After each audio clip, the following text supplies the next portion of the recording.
Hai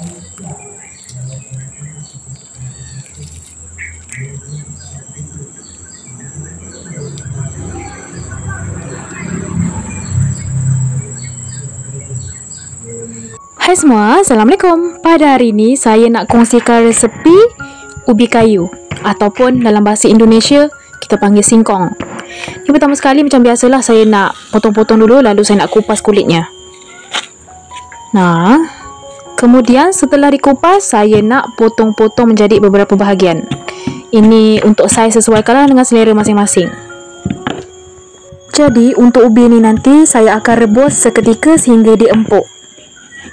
Nah, ni dia ubi yang telah siap saya potong-potong. Sekarang saya lanjut untuk cuci terlebih dahulu kita punya ubi ni sehingga bersih.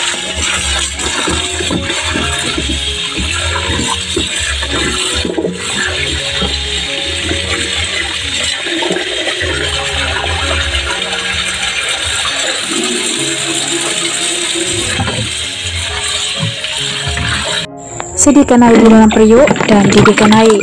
Lalu kita akan rebus ubi ni sehingga ia empuk, dan sebelum tu jangan lupa tambahkan garam sesuai selera. Sebab lepas ni kita dah tak letak garam lagi dah. Nah, untuk bahan-bahannya di sini saya menggunakan setengah biji bawang merah, kemudian bawang putih, kita ada ketumbar, jintan manis dan juga jintan putih. Untuk kuantiti bahan ni sesuaikan dengan jumlah ubi yang anda nak guna nanti. Lalu di sini saya ada penyedap rasa, ni kita akan guna sedikit saja, dan juga serbuk kunyit juga sedikit. Ini dia setelah beberapa minit. Ini sebenarnya dah terlalu empuk. Kalau boleh nanti usahakan janganlah terlalu empuk sampaikan nak angkat pun lembek. Macam saya ni dah agak lembek sangat. Kalau boleh sampai dia cukup empuk sajalah. Empuk tapi masih lagi terbentuk. Untuk bahan-bahan yang tadi tu saya akan kisar hingga lumat. Sebenarnya kalau anda tumbuk lagi bagus, lebih lumat lah. Macam saya hari ni sebab lesung tengah guna, sebab nak masak tengah hari, jadi saya guna blender. Dan untuk tepung saya gunakan tepung beras 4 ke 5 sudu, bergantung pada jumlah ubi masing-masing. Lalu kita tuangkan rencah-rencah yang telah kita kisar. Kemudian kita letakkan air sedikit saja, jangan banyak sangat pula. Cukup sampai dia jadi macam ni. Nah, macam ni. Ni dah boleh lah. Dah tak perlu letak garam lagi, sebab tadi kita rebus dah letak garam, dia dah masin. Kemudian masukkan kita punya ubi yang telah kita rebus. Nampak tak? Bila ubi terlalu lembek, susah kita nak salutkan dengan tepung. Jadi nanti pastikan jangan terlalu lembek sangat lah. Cukup empuk dah, angkat, toskan. Sekarang boleh panaskan minyak dan boleh mulakan acara goreng-menggoreng kita. Ubi ni kita akan goreng sehingga ia bertukar warna menjadi kekuningan dan juga garing. Jangan lupa untuk dibolak-balik agar ia digoreng dengan sekata. Nah, seperti anda boleh lihat, ubi saya ni pun dah digoreng dengan sempurna, dah bertukar warna, dah garing. Macam ni dah boleh angkat dan toskan.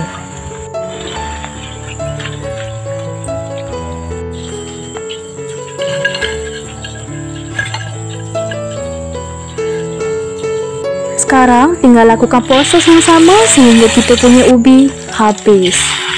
Sama je prosesnya macam tadi. Bolak-balik, goreng sehingga garing.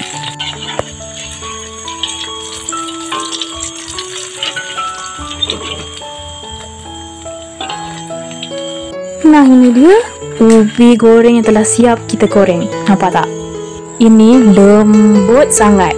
Nanti saya akan tunjukkan bahagian dalam dia.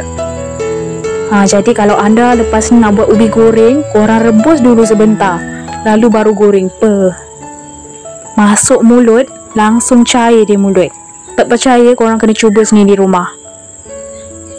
Sekarang saya akan tunjukkan bahagian dalamnya macam mana. Tu, luar dia garing dan berempah. Sedap sangat dinikmati dengan secangkir kopi ataupun teh di petang hari, mahupun di pagi hari. Ni dalamnya. Crispy di luar, lembut dan cair di dalam. Nampak tak? Jadi bagaimana menurut anda dengan resepi pada hari ini? Jangan lupa cuba dan menilainya sendiri sama ada ia kena ataupun tidak dengan tekak anda. Jangan lupa tekan like, jangan lupa subscribe for more video dan jumpa lagi. Bye bye.